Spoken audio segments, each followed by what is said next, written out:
Hi friends, welcome to my channel. பசங்களோட வெளியே போய் ரொம்ப நாள் ஆச்சு. நிச்சயமாவும் எங்கேயாவது கூட்டிகிட்டு போமான்னு கேட்டுகிட்டே இருந்தான். சரி, எங்கேயாவது கூட்டிகிட்டு போகலான்ட்டு மெரைன் கிங்டம் போயிருந்தோம். அந்த vlog தான் இப்போ இந்த வீடியோவில் நம்ம பார்க்க போகிறோம். வாங்க ஃப்ரெண்ட்ஸ், வீடியோக்குள்ளே போகலாம்.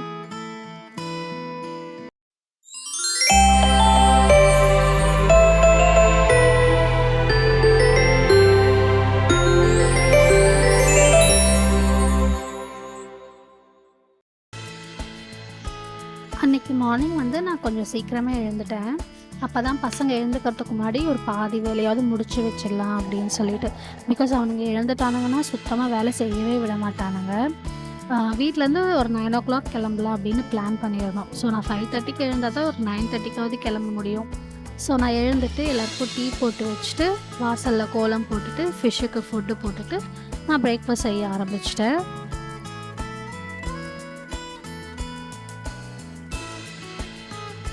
பிரேக்ஃபாஸ்ட் செஞ்சுட்டு இருக்கும்போதே சின்னவன் முடிச்சிட்டான். அதுக்குள்ளே டைமும் 7 ஆகிடுச்சு. சின்னவர் எப்படின்னா, அவர் எழுந்த உடனே நம்ம யாராவது அவர் கூடயே கொஞ்சம் நேரம் விளையாடணும். ஒரு 10 to 15 minutes அவர் கூடயே விளையாடணும். அப்படி இல்லைன்னா ஒன்று அழ ஆரம்பிச்சிருவான், இல்லைனா பக்கத்தில் படுத்துட்டு இருக்க அவங்க அண்ணனை போட்டு அடிக்க ஆரம்பிச்சிருவான். இந்த ரெண்டில் ஏதாவது ஒன்று பண்ண ஆரம்பிச்சிருவான். ஸோ அவன் எழுந்துக்கும் போது நம்ம யாராவது அவன் கூடயே கொஞ்சம் நேரம் அப்படியே விளையாடிட்டு இருக்கணும். ஸோ அவனை கூட கொஞ்சம் நேரம் விளையாடிட்டு இருந்துட்டு அப்புறம் அவனுக்கு பாட்டிலில் பால் கொடுத்து உட்கார வச்சிட்டேன் சோஃபாவில்.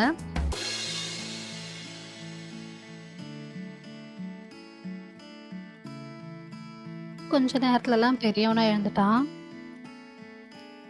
அதுக்கப்புறமா 2 பேரையும் குளிப்பாட்டி ட்ரெஸ் பண்ணி 2 பேருக்கும் சாப்பாடு ஊட்டி நம்ம வீட்டிலேருந்து கிளம்புறதுக்கு 9:50 ஆயிடுச்சு. நம்ம பிளான் பண்ணது என்னென்னா, நம்ம வீட்டிலேருந்து ஒரு 9 o'clock கிளம்பலாம் அப்படின்னு தான் பிளான் பண்ணி வச்சுருந்தோம். பட் ஆனால் நம்ம வீட்டிலேருந்து கிளம்புறதுக்கே 9:50 ஆயிடுச்சு.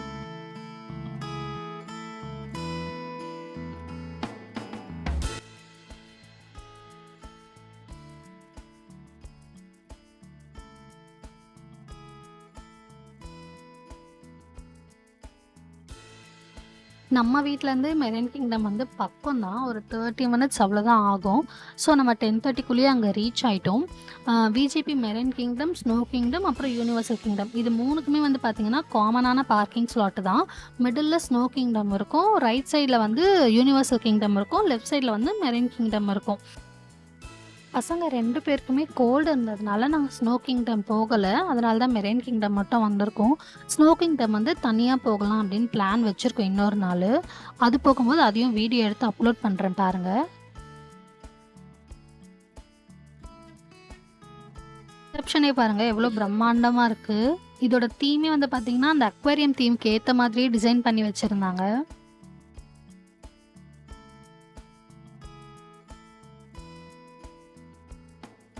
நம்ம டிக்கெட் எடுத்ததும் இந்த மாதிரி ஒரு கார்டு தருவாங்க. இந்த கார்டை ஸ்வைப் பண்ணி தான் நம்ம உள்ளே என்டர் ஆகணும். உள்ளே என்டர் ஆன உடனே ஃபஸ்ட்டு தீம் பார்த்தீங்கன்னா ரெயின் ஃபாரஸ்ட் தீம் தான். ரெயின் ஃபாரஸ்ட் தீமுக்குள்ளே என்டர் ஆகிறதுக்கு முன்னாடியே நம்மளை ஒரு க்ரீன் பேக்ரவுண்டில் ஒரு பிக்சர் எடுத்து கொடுப்பாங்க. இந்த பிக்சர் நம்ம எக்ஸிட் ஆகும்போது அங்கே வாங்கிக்கலாம். வேணும்னா நமக்கு பேக்ரவுண்டில் அந்த அக்வேரியம் தீமில் போட்டு நம்ம பிக்சர்ஸ் தருவாங்க. வேணும்னா நம்ம வாங்கிக்கலாம்.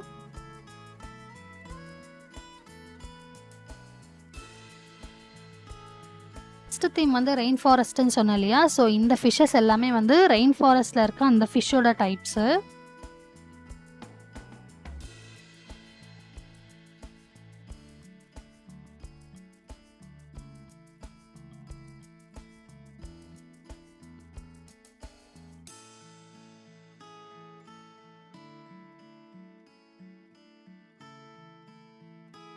இதில் சூப்பரான ஒரு விஷயம் இருக்குது. என்னன்னு பார்த்தீங்கன்னா, நம்ம உள்ள ஒரு ஹோல் இருக்கும். அதில் போயிட்டு நம்ம ஃபிஷ் எல்லாம் உள்ளே இருந்தே பார்க்கலாம்.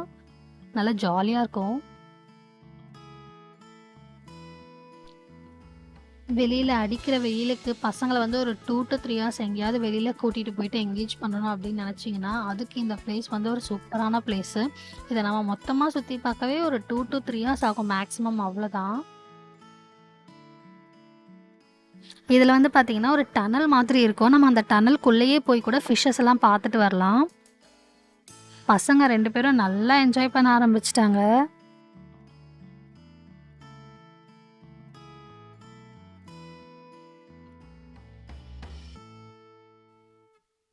இந்த ஃபிஷ் வந்து எனக்கு ரொம்ப பிடிச்சிருந்தது. நான் வீடியோ எடுக்க ஆரம்பிச்சதும், அழகா கிட்ட வந்து போஸ் குடுக்க ஆரம்பிச்சுட்டான்.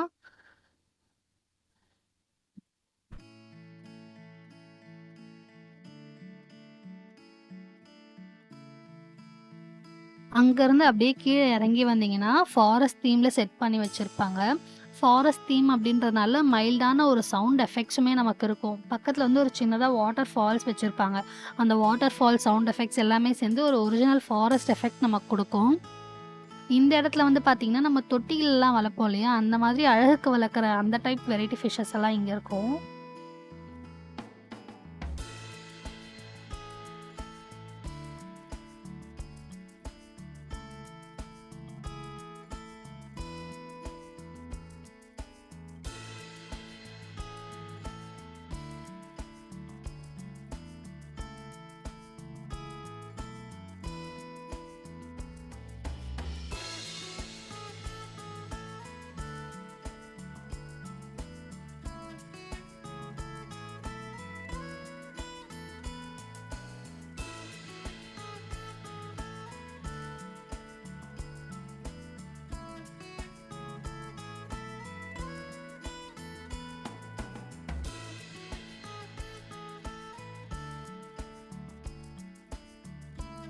இவன பாருங்க, இவன் ரொம்ப நேரமா இதே இடத்துல தான் நின்னுட்டு இருந்தான். நாங்களும் போய் இவன பார்த்துட்டே இருந்தோம். பார்த்தா டக்குன்னு கண்ணடிச்சான்.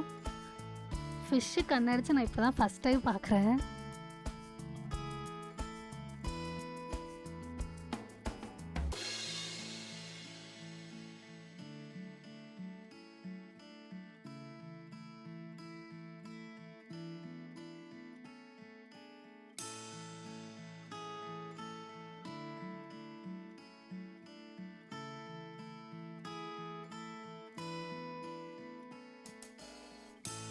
இதெல்லாம் வந்து பார்த்தீங்கன்னா, கோஸ்டல் ஃபிஷ்ஷஸ். அதாவது வந்து கடலோர மீன்கள் சொல்லுவாங்க இல்லையா? அந்த டைப் ஃபிஷ்ஷஸ் இதெல்லாம்.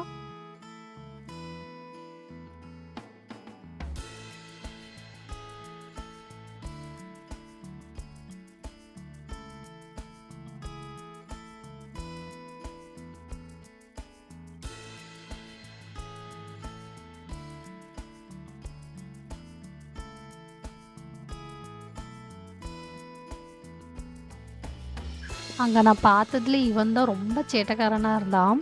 அந்த பல்ல நல்லா ஆன்னு வச்சுக்கிட்டு இங்கேயும் அங்கேயும் சுத்திட்டே இருந்தான். ரொம்ப நேரமா ஏதோ வித்த காட்டிட்டே இருந்தான். இந்த பக்கமும் அந்த பக்கமா போயிட்டு வரான், விளையாடுறான், பல்ல காட்டுறான். ரொம்ப சேட்டை பண்ணிட்டு இருந்தான் அன்னைக்கு.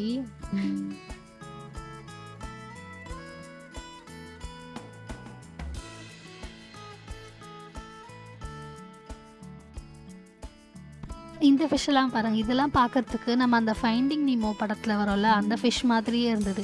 அதுதானா எனக்கு எக்ஸாக்ட்டா தெரியல. பட் எனக்கு அத பார்த்த உடனே எனக்கு அந்த ஃபிஷ் ஞாபகம் தான் வந்தது. நம்ம ரொம்ப எதிர்பார்த்துட்டு வந்த இடம் வந்துருச்சு. ஆமாங்க, இதுதான் அந்த வாக் த்ரூ டனல். இந்த டனல் வந்து 700 மீட்டர்ஸ் டனல். நாங்க வந்து மார்னிங்கே போயிட்டதுனால அவ்வளோ கூட்டமும் கிடையாது. இந்த டனல்ல நாங்க மட்டும் தான் அப்ப இருந்தோம். இந்த டனல் வழியா அந்த ஃபிஷஸ் எல்லாம் பார்க்க சூப்பரா இருந்தது. பசங்க 2 பேரும் ரொம்ப என்ஜாய் பண்ணானுங்க.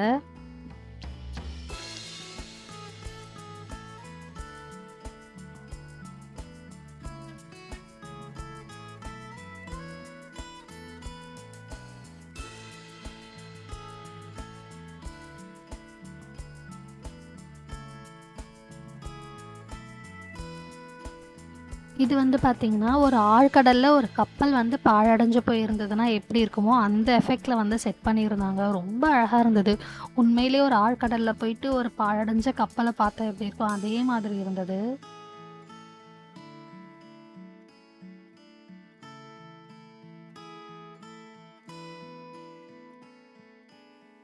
இதுவும் வந்து பார்த்தீங்கன்னா, ஆழ்கடல்ல வந்து ஒரு கோயில் இருந்தா எப்படி இருக்கும், அந்த தீம்ல பண்ணியிருந்தாங்க. ஒரு கோயில் செட்டப் சூப்பரா இருந்தது பார்க்கறதுக்கு. உண்மையிலேயே நம்மளே வந்து ஆழ்கடல்ல போயிட்டு ஒரு சப்மரைன்ல இருந்து பார்க்குற மாதிரி இருந்தது.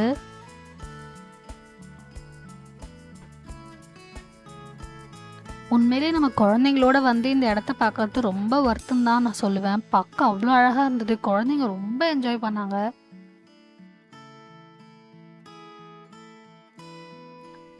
நம்ம அந்த டனல்லேருந்து வெளியே வந்ததுக்கப்புறமா இந்த மாதிரி ஒரு சின்ன சிட் அவுட் ஏரியா இருக்கும். இங்கே வந்து நம்ம கொஞ்சம் நேரம் உட்காந்து ரிலாக்ஸ் பண்ணிவிட்டு இங்கே வந்து நம்ம ரெஃப்ரெஷ் ஆகிக்கலாம்.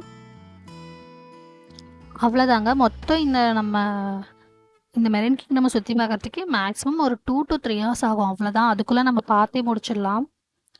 இதெல்லாம் முடிச்சுட்டு நம்ம மேலே வெளியே வரும்போது இந்த மாதிரி ஒரு ஷாப்பில் தான் நமக்கு கொண்டு போய் விடும் எக்ஸிட்டு. இது வந்து இவங்களோட பிஸ்னஸ் டாக்டர்ஸ்ன்னு நினைக்கிறேன்.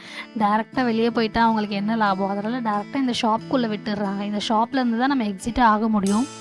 இங்கே வந்தால் குழந்தைங்க என்ன பண்ணுவாங்க, ஏதாவது வாங்கி தான் நம்ம ஆகணுன்ற ஒரு கட்டாயத்துக்கு தள்ளப்பட்டுருவோம். நாங்களும் அதே மாதிரி தான். வந்ததுக்கு குழந்தைங்களுக்கு தேவையான ஒரு 2-3 டாய்ஸ் எடுத்தாங்க. அதை வாங்கிட்டு நாங்களும் கிளம்பிட்டோம்.